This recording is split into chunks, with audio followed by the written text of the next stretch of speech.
Hello and welcome to this evening's event, which is coming to you from the Gallery of Lowell Ibsen and Johnny Yarker Limited in London. My name is Johnny Yarker, and I'm delighted to be introducing the 2020 William M.B. Berger Prize. The prize is awarded annually for the best book in the history of British art. The prize was established in 2001 by the Berger Collection Educational Trust and the British Art Journal, and is worth £5,000 to the winner, who this year is Hugh Belsey for his catalogue Raisonné, Thomas Gainsborough, The Portraits, Fancy Pictures, and Copies After Old Masters, published by the Yale University Press for the Paul Mellon Centre for Studies in British Art.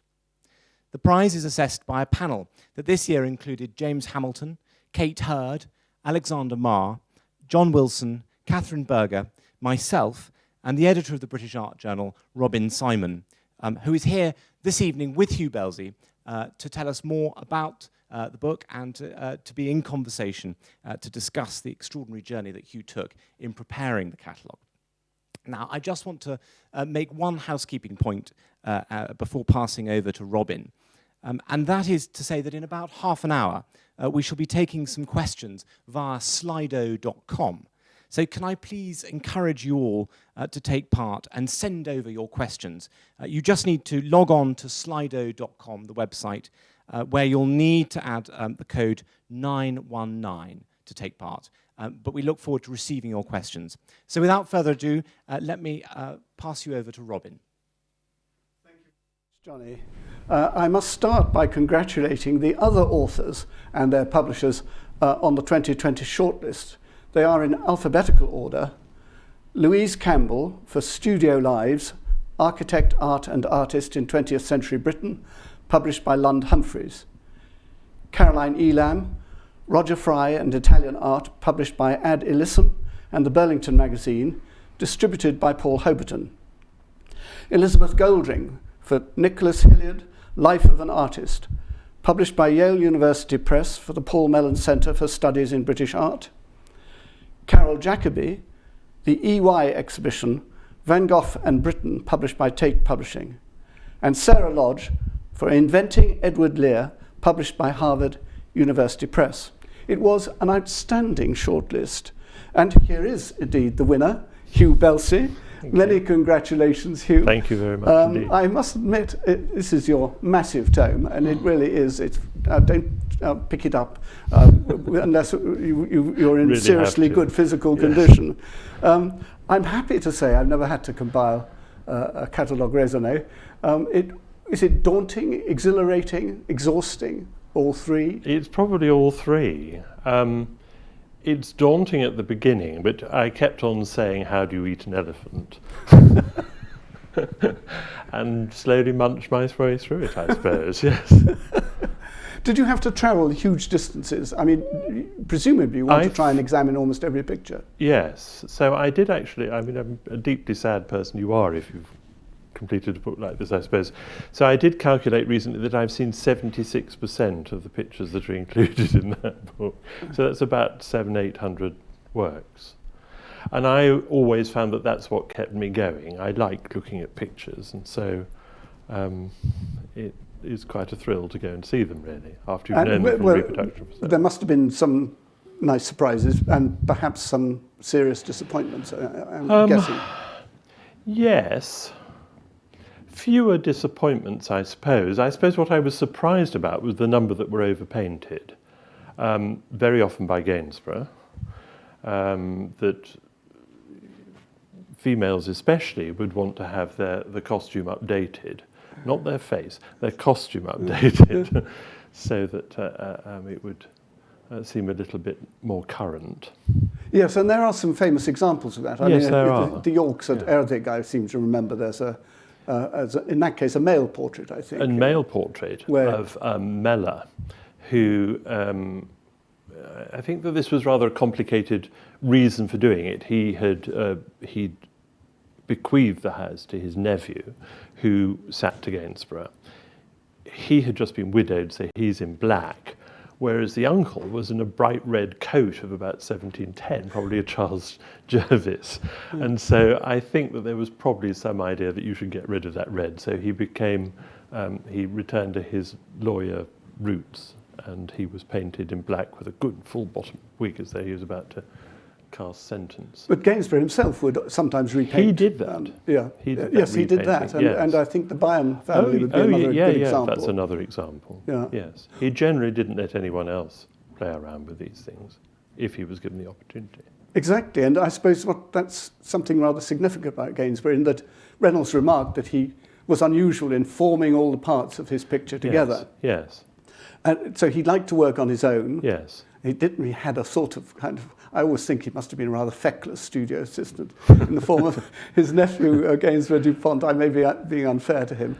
But he liked to work on his own pictures entirely by himself. He wants the balance, and his handling is so very distinct that it would stick out like a sore thumb if anybody else had anything to do it. There are instances where that has happened once or twice. I think when he was leaving Bath, there was a certain backlog that he had to get through. Ah, and what happened? And so he got someone in to do it. There are a couple of payments to an assistant, but that's very rare. Yeah. Very rare. Because that idea of forming all parts of the picture together, yes, it extends to his extraordinary variety. He was a landscape painter, painter of fancy pictures, as the lengthy title of your catalogue tells us. Yes. And that's very unusual too, because that's different from most people, is it not? I think he suffered fools not terribly gladly, and to have being a portrait painter is as much a diplomatic exercise as a painting exercise, and I suspect he got rather irritated by people who've had a certain understanding of their own self-worth coming through his studio. And I think you can tell that in his works too. There are also rands without any doubt at all, and I suspect that those are the ones that he found rather irritating. And I'm sure going and painting, as it were, out of the Bath season, meaning in the summer, and drawing endlessly everywhere, and painting those landscapes at that time was something that he liked as a relaxation. He didn't have a sitter in front of him saying, "How are you getting on?" Yes. You have noticed my crooked nose, or whatever they might have said. There's quite a well-known anecdote about that, isn't there, where he overhears some sitter saying, "Where is this fellow?" And I can't remember what happened after that. I'm really... some violent reaction, anyway, from Gainsborough. Yes, and there's things like the great, probably apocryphal thing about, is there no end to Mrs. Siddon's nose? Yes, quite. It does look like a ski slope. Yes, it does. Yes, it does. Well, she made the most of it on the stage, that's for sure. Yes, definitely. But so interesting that, of course, the landscapes are often so important in the portraits. And so that was so significant for him, that he couldn't possibly have used somebody else to do them in the way that others did. And there are several instances where he's put them in a landscape, and the landscape has been overpainted because clearly the sitter said, "Why am I sitting in the middle of a field? I want to be inside where I'm nice and comfortable." Oh, that's intriguing. Yes. That I didn't know. Yes, there are several of those. So all this emerges from careful study of the physical object, the painting itself. Yes. I mean, if you use a raking light on it, then you can see those changes very often, not in wild detail, and it's always fascinating to see X-rays. Because obviously these days it's rather unfashionable, if I can say that, to examine paintings in such detail. People tend to be more theory-led don't they? Well, I've always thought of myself as a compiler. My job is to put the known facts together of a painting and eke out any others that I can do myself. The difficulty with that book is that somebody will X-ray a painting next week and discover something, and it won't be in it. Yes. So it's really a marking in the sand of what we knew in February 2019. Right. So that, in a sense, you're describing the role of the catalogue. Yes. Raisonné. Yes. Again, a rather unfashionable thing to have. Yes. Perhaps especially in massive printed form. Well, I think if you don't have it in a printed form, then you don't have that line in the sand. It's never finished. Yes. Whereas I am making sure that I keep up to date with sales and other things, and will go and see pictures that I haven't seen before, and there are in fact a couple that have actually turned up since it was published. Only 2 or 3, I think. Right. Which is comforting.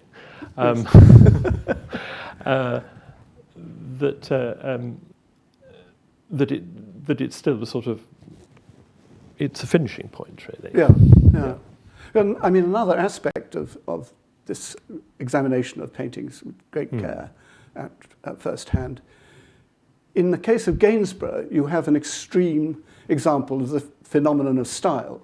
Yeah. The extraordinary transformation from the early pictures to the late pictures. Yes. I don't think there's another artist quite like that. No, he's almost 2 artists, isn't he? Exactly. Yeah. And the early pictures particularly are a nightmare, perhaps, because he changed style even in those few years. Yes, I think he was being quite experimental too. So Yes. you sometimes get more than one style at one period, I suspect. Yes. And there's very few that are dated.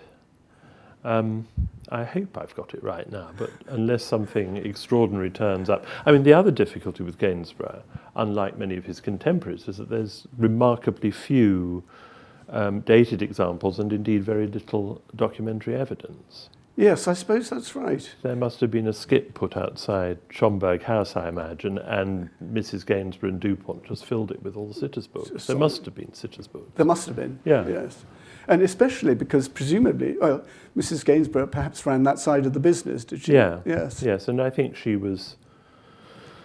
Yes, I mean, that came out very recently, that she was the sort of the businesswoman behind it all. Yes. Traditionally, she looked after the money because otherwise he'd have spent it all on women and song and drink and things like that. And she spent it all on clothes, I think. What a wonderful thought. And the daughters did too. That's wonderful. Yes. And so it's interesting that modern scholarship has discovered the truth of the tradition that she kept the purse strings. Well, it's supposition. There's not really... Oh, right. Yes, there's not a documentary proof of that, I'm afraid. And it seems quite likely. I always like to think that he kept all the money for the landscapes himself. That's the tradition. Yeah. Yes. Yeah, no, exactly. But the landscapes, when he was incredibly busy in the early 60s, which made himself ill, yes. He did rather fewer landscapes. And in the 60s, there are sort of tombstone pictures, I suppose, really big ones, which he tries out, and he plays around, as Michael Rosenthal said, looking at great old masters and sort of learning from them in each of those big pictures. Yes, so that's one of the interesting things about this catalogue, is that you've got copies of old masters in this too. And what exactly do you think the role of Gainsborough, again, he was so careful in copying and so gifted at copying old masters.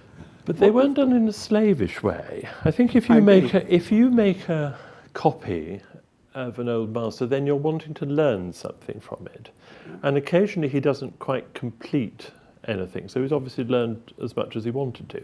And very often they're about the combination of 2 figures, which he found a little awkward sometimes. So he would learn from that. And he'd go to Van Dyck for that too. And I think I can look at a Gainsborough and think, well, yes, he's obviously been looking at something other than this, and then we'll go away and see if we can find out what that might be. Yes, because those Van Dyck had a particular fascination with the most difficult composition of it all, which is 2 people. Yes. You've got 2 focuses, as it were, each demanding equal attention. How do you solve this problem? Yeah. And Gainsborough is evidently interested in that. Yes, of course. Yeah. Fascinating. Yes. And the handling, I mean, I always remember that Reynolds had I think it was a Giulio Romano, which he wanted to understand. So he scraped it down until there was nothing left. Whereas it's not acceptable Gainsborough's now. idea about understanding old masters was to paint like them, which is so much more creative and positive and fascinating. Yes. And in certain places, as it, just outside Bath, that wonderful country house, it's not Durham, is it? There you can see, I can't remember, you can see a Gainsborough and the Yes, it is Durham. Yeah, it is Durham, I think Johnny helped me with hugely. He wrote the Old Masters copies bit.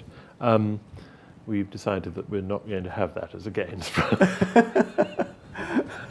fantastic. still, but yes. the fascination of the book, to me, was one of the many fascinations. There's Iford Manor, the one at Iford Manor you might be thinking of. Sorry? At Iford Manor you might be thinking of. Oh, yes. The Murillo. Yes, yeah. I think you're right. Yeah, That's that's right. That's Because you used to see them on opposite yeah. sides of the Yes, hall, you know. yes, Which always struck me as gripping. Yes, Amazing no, quite. encounter. It was so alive, you know, the interaction between the two pictures. Yeah. But the variety and range of Gainsborough's sitters and subjects as well, when you take in the fancy pictures, that's always struck me as being extraordinary. You get almost every level of society, from the lowest to the highest, if one uses the old classification.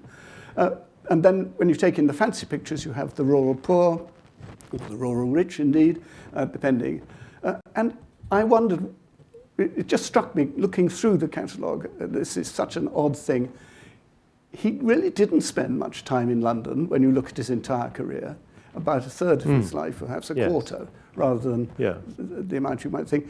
Instead, he was content to work in rural Suffolk and in Bath. And that, I wondered whether that would help to explain the sense of comfort that he has with different sitters, with this wide range of people and wide range of subject matter.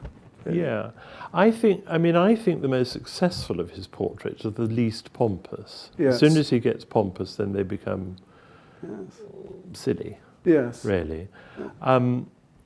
Whereas the really very reticent ones, he does extraordinary portraits of old age, for instance. Yes. I mean, things like the Duchess of Montague is a brilliant picture, wonderful. Yeah.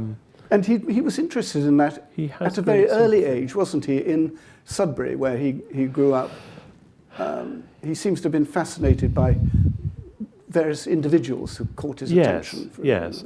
Well, I would have thought it's quite a limited range. If you think about Wright of Derby, he was doing the same sort of thing a little later on. Yeah.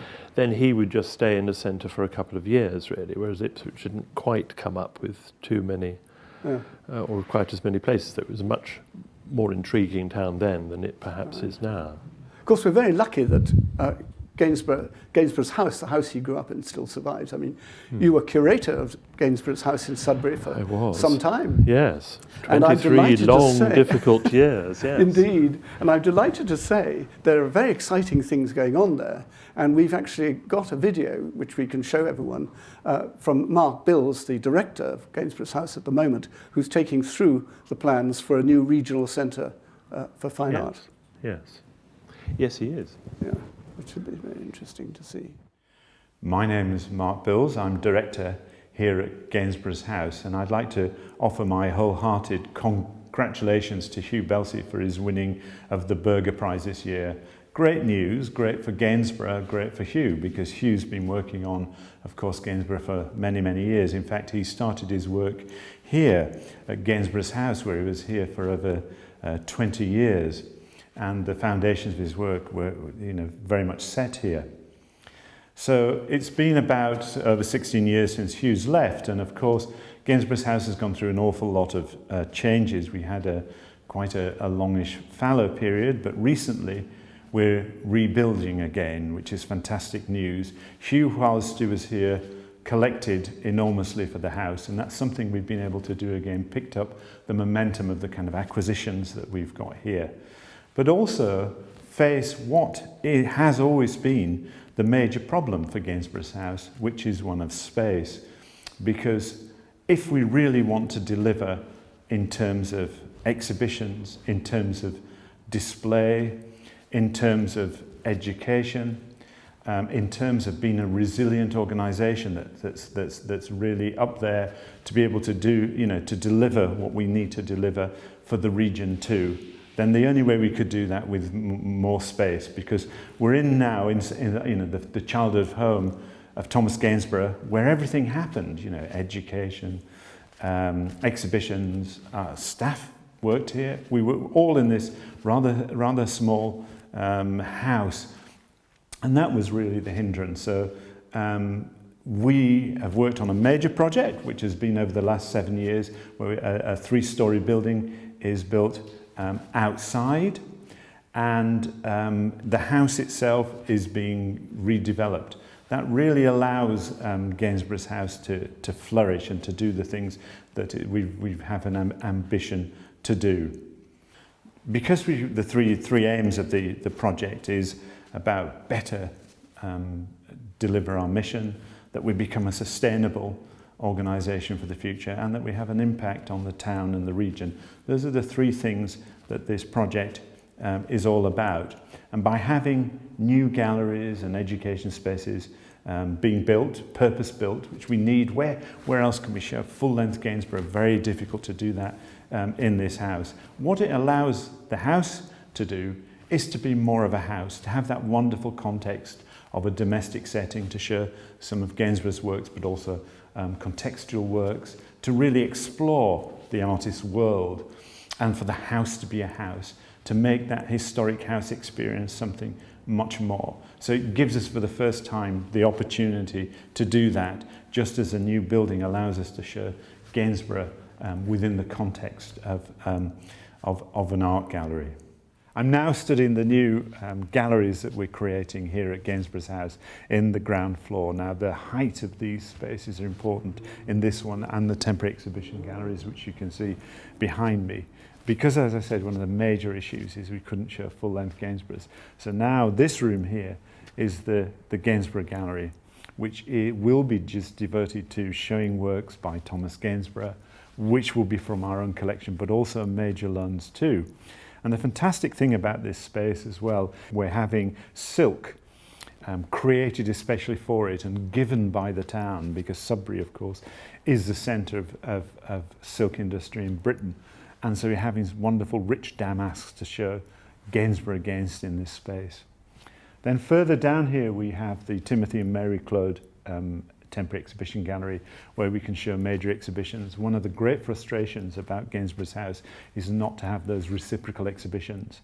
And so whilst we've been closed, we sent our collection to the Pushkin in Moscow. And so one of the first exhibitions we'll do here when we reopen is major French landscape exhibition from the Pushkin collections there. So it'd be fantastic to have the opportunity to borrow such works and to show them here in Sudbury. On the floor directly above, we have a community gallery, another temporary exhibition space in which we can show local artists. We can also show some of our community projects that's going on too. So we've got a flexibility to do very different things in that space. And then on the top floor is a landscape studio. Being a second story, it overlooks the landscape of Sudbury, the townscape of Sudbury, and the landscape beyond. And the fantastic thing about it is that you can actually see the site in where Mr. and Mrs. Andrews is set. So you get the whole context of Gainsborough and the landscape, which is so important. And in fact, throughout the building, a lot of that will be exploring the landscape and exploring Gainsborough's landscape. Suffolk has had such a major impact on artists, and there is no centre for that, and that's something that we're creating here, a visual arts centre, so we can exhibit, we can have permanent displays that explore Constable and Gainsborough, and that's hugely important. One of the things one of our supporters, Maggie Hamlin, is always saying that tells a story of the two rats in a Suffolk sewer, and one rat says to the other, do you know, the most alarming thing is, at any one time you're within 2 meters of an artist. And I think the fact is that artists actually have always been inspired by Suffolk, and there's a whole sort of a lot of artists here, and that's something we want to celebrate more. So if I end where I began, and to say a hearty congratulations to Hugh for his fantastic piece of scholarship in his catalogues of Gainsborough, and just to reassure everybody that Gainsborough is alive and kicking still in Sudbury. Well, that was absolutely fascinating. You must be intrigued to see the sheer scale of this enterprise. It's huge, yes. Yes, it is. Yes. Yes. Would you have liked to no, perhaps you wouldn't have wanted to do the project, but I probably wouldn't have wanted to do the project. Had enough on your hands. And of course, there's always these great problems that with these huge expansions, it's also keeping them going, which is a great problem too. Yes, that's right. It's all very well building a thing, but then they cost. Yeah, exactly so. Exactly so. Well, I hope you're happy to take questions and answers. What I've got to tell everyone is that they should call up Slido, Slido.com, Slido.com on the computer or iPhone or iPad, whatever, and then enter the code 919. It's actually quite easy to do. I've tried it, and if I can do it, anyone can do it. We've got some questions coming in, which is wonderful. To Hugh, first of all, what was the first painting that caught your eye and which inspired you to take an interest in art? Oh, good gracious. What a wonderful question. I think it was probably the huge equestrian portrait by Van Dyck in the National Gallery. I suppose I was about 9 and we'd come up to London, it was raining, so we went to the National Gallery. Wonderful. And another question, where did he paint the large paintings, by which I assume you mean Gainsborough? Yes, in his studio. And that's consistently throughout his career? Yes. That you can't really paint a large picture, meaning something that's 50 by 40 outside, because Britain is a wet country and it also blows gales. So the notion that all these things are on plein air just isn't true. And he had very, if I can butt in, he had very, very curious, distinctive working methods, didn't he? I mean, oh, yes. Yes, he did. And he would use a very darkened room, first of all, and slowly let in more light. In order for him to be able to see the compositional elements first of all, and then build up the detail in those. And the canvas used to be on rollers, didn't it? Yeah. So, which is again an extraordinary idea. The idea of it's easy, one easily gains an idea of Gainsborough as a rather feckless, wild individual. He was extraordinarily hardworking, extraordinarily focused, and very ingenious. And this idea of these loose canvases on rollers that he could move up and right, and then scoot around and get close or further away, if you like. Well, I think that the reason for that is that if it were possible, that he would have his sitter and his canvas the same distance from him. I got it right. And as long as he didn't mix up one from the other, then it would be fine. Yes, that's wonderful. Yeah. Yes. So, another question for you, Hugh. Obviously, this book will be indispensable for art historians, but the book also acts as an effective gazetteer of the British elite, circa 1760 to 1788. Who else do you hope uses it, and what other disciplines do you think could profit from your research? Oh, that's interesting. It's probably not for me to say, and it must always be remembered that an art historian wrote it. But I suppose what is something that is quite new about this catalogue is that I have put quite a lot of concentration on the biographies and also given the sources for those. The difficulty with that, of course, is that if it's somebody like George Canning, then there's acres of biography, and you try and whittle that down as much as you can. And then there might be some unmarried woman, and I remember not being able to find anything at all about this woman called Miss Wyndham, and eventually went into the church where she was buried, where there was a little monumental inscription. That gave me her birth and death dates, but I haven't found out much more than that. I have to say, it is is very uneven. It's a very notable aspect of the book, which is the fact that you have rescued an awful lot of the female sitters who are otherwise known solely as wives or mothers or relics or not at all. Yes, yes. Well, perhaps you could say something more about the method you use, because hours in libraries, really. And I've tried to be as comprehensive as possible with all those, but as I say, it's probably the shortest of biographies that has taken more time to compile than the much longer ones. If they're in the DMB, then that's dead easy. And another question's come in. How did your view of Gainsborough's painting evolve over the writing of the catalogue? And I think this is another question that is linked, which is that this project, in effect, sort of, for you in any case, begins in the 80s, and in that time, the landscape of British art history has changed so fundamentally. Yes. I think it'd be interesting to sort of see how your own approach has evolved over 30 years. I'm not sure that it has, really. As I said earlier, I've compiled a catalogue. It's my job, I've seen, to draw all the ideas together you get an idea of the people who had the greatest sympathy with him. Over the years who've worked. There was a lot of literature about 1900 which was pretty rubbish, really, potboiler stuff. And then there's been relatively little recently. And one of the things that Gainsborough does suffer from is having about half a dozen very famous paintings, which are endlessly reproduced. Mr. and Mrs. Andrews, we've already mentioned, but we can think of the Blue Boy and all the rest of it. And so I suppose there's an underlying theme in this catalogue, which is the rise and fall of his popularity. I mean, in 1801, there was a portrait that was sold for 1 guinea. Why wasn't I at that auction? And he didn't really become popular until the brewerage and rather nouveau riche people in the middle of the 19th century actually started to buy them up. And then the Americans started to buy them until the Big Depression.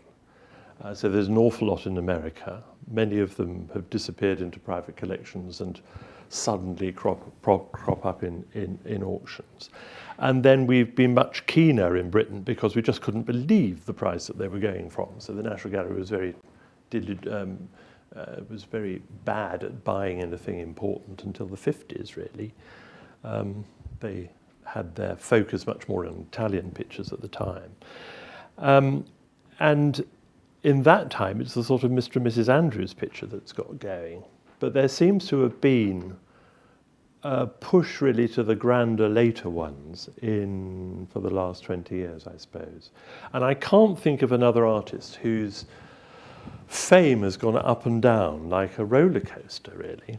And so that's all wrapped up in those catalogue entries somewhere. I think that's fascinating, and it leads to another question, which I think is a very perceptive one, which is something certainly I noticed when you looking through these 2 volumes.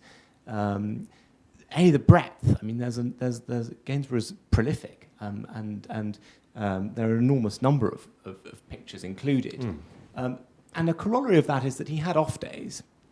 Number 1. Yeah. And number 2, condition is clearly, from a large number of the images at least, one can tell that condition is a problem. And I wonder, building on your last answer, the extent to which those 2 qualitative assessments, both the pictures that were perhaps pot boilers and the pictures that aren't in particularly good condition, how they've affected your view of Gainsborough, and also how they've impacted on the wider view of Gainsborough. I think that those 2 questions are actually part and parcel of one another. The fact that they were so popular between about 1880 and 1920, and they often went off to America where perhaps at that time conservation wasn't quite as good as it was now, that many of them had been scrubbed. And also that he painted incredibly thinly. He had to get through the acreage of canvas, and he painted terribly quickly, and so therefore the painting is that much thinner. So if you use a Brillo pad on a Gainsborough, then you're not left with very much afterwards. I don't do this, try this at home. Another question.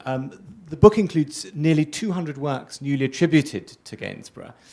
How come they were unrecognized for so long? Oh, that's an interesting one. Well, some of them were in grand houses, but the grand houses have gone and they've gone into rather more modest houses, and no one has quite liked the idea of selling the Gainsborough. An awful lot have just appeared all of a sudden at auction. There are people who are quite secretive about owning such things, so for all those reasons. But it's been 60 years since the last catalogue was produced. And when I first went to Gainsbourgs House in the early 80s, there were at least 2 or 3 new ones that came up every year. That isn't the case in the last 10 years at all. We're reaching peak Gainsborough. We seem to be reaching peak Gainsborough. But with other artists, say Reynolds, if one's being really cruel, you've got a complete record of all the sitters. So you're sort of finding images to go with, with those descriptions. Whereas with Gainsborough, there's none of that documentary stuff. And so therefore, there's not that many documentary references to pictures that we haven't found. We've got some more questions coming in, which is brilliant. Keep them Yeah. coming. Do we know much about how his sitters viewed Gainsborough? How his sitters viewed Gainsborough? He was always thought, the thing that is repeatedly said is that he was very good at likeness. There happens to be a famous series of letters which does complain about the fact that the Countess of Dartmouth looks like the back end of a bus, but generally speaking, that was in the opinion of probably Gainsborough, but not the Earl of Dartmouth. But it does seem to be likeness was the thing. It's what he was most interested in. This is a lovely question that's come in. Congratulations on the prize. That's very kind. I love Gainsborough. How do we share our care for him with others so younger generations will fall in love with the artist too? I don't know. Take them to Gainsbourgs House. Very good answer. Very good answer.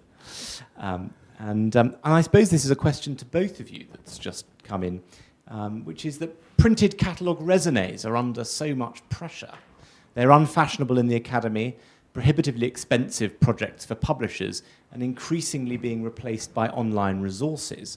What does the future hold, and what can we do to adapt and preserve the best elements of the printed, reasoned catalogue for the future? Well, I could certainly offer a suggestion. I know one thing that's prohibitively expensive, and that is reproduction fees for photographs or images of works of art that are actually out of copyright and you should not be charged for these. The EU has recognized this under the directive, it's European Directive on Copyright, Article 14 of 2019, which clearly states that no charges should be made for a mechanical reproduction, which is what we're talking about in the case of digital images, of works of art that are out of copyright. And yet our national institutions insist on doing this, and moreover, assert copyright to which they have no possible right. They shouldn't be doing it. The USA has accepted that works of art out of copyright in themselves you should not charge for images. And yet our institutions are doing so. Take that away, and the printed catalogue raisonné would become more possible all over again. That is a very simple step. I couldn't agree more. It's crucifying publication, really, art historical publication. I mean, what's happening is that scholars like Hugh and everyone who publishes in the British Art Journal, they're paying, sometimes we graciously are forgiven our fees, so I must make that clear. But many do have to pay, many scholars have to pay to publicize, to carry out research on the works of art in these collections. The ones in this country, after all, ultimately belong to us, so it's doubly bad that scholars should be charged. But fancy being charged in order to enlighten the public about the works of art in these collections. It seems extraordinary to me. Yeah, yes, it is very odd. I think probably a word about the extraordinary sponsorship of your catalogue raisonné, which, I mean, the Paul Mellon Centre have been tireless and remarkable in continuing publication of an extraordinary stream of catalogue raisonnés. And an amazing stream. I mean, from what? 1980 through until this one, there has been the most, every major artist has really been put into a catalogue raisonné. So we know what they did now, which is important. And have you got, have you got an opinion? I mean, you mentioned earlier in your comments the difference between a reasoned catalogue, a catalogue with a sort of, I think you said a line in the sand of 2019, and an online resource that perhaps has a kind of accretive quality. Well, I think you're never probably going to be finished with the online resource. I think there are great uses for that. Things like the British Museum online catalogue was remarkable in that it invited people to actually make comments about things. If anybody got anything wrong, then you could write in and sort of say, I think you might think about so-and-so, and it would probably change it. So it was a complete community curatorial effort, really, and that was wonderful. And that's, I think, where online should be. After all, that's a curated collection that will go on forever. And I think that museums should be very open to that notion, and they should become catalogue raisonné writers in a way, in that they're compiling all those ideas and balancing them and deciding what's rubbish and what isn't. And it's the sort of difference between the democratic and the autocratic. Yes. The catalogue raisonné writer. I suppose is it's the deeply autocratic, yes. You know, it's Yes. Belsey thinks. Yes. It means you can say Belsey was wrong, which is, I think, what's Yes. refreshing about it in a Yes. way, which you can't to an online resource. Yes. And we've got one final question, I think, Uh-huh. if you're prepared to answer one final question, which is a sort of the desert island disc question, I suppose. So what's next for you? Another major project in the pipeline? Well, I'm writing a catalogue raisonné of Gainsborough Dupont, who was Gainsborough's nephew and was rubbish in comparison. Lovely. There's some of the landscapes are really quite nice. I've always wanted to do an exhibition of his work because I think he's always been used as a dustbin for Gainsborough, and it would be worthwhile looking at him as an individual artistic personality. One for Gainsbourgs House, perhaps. I would hope so, one day. I bought a lot for them. Biggest collection anywhere. Lovely. That's wonderful. So I think it just remains for me to thank Hugh and My pleasure. Robin very much for what I found an absolutely fascinating session and wonderfully granular conversation about Gainsborough as an artist. I think we all love and admire enormously. And just remains for me to say congratulations, Hugh, on an Congratulations Thank you again. very much Absolutely indeed. Thank wonderful. you, thank you. Wonderful. And thank you so much for everyone for tuning in. Thank you.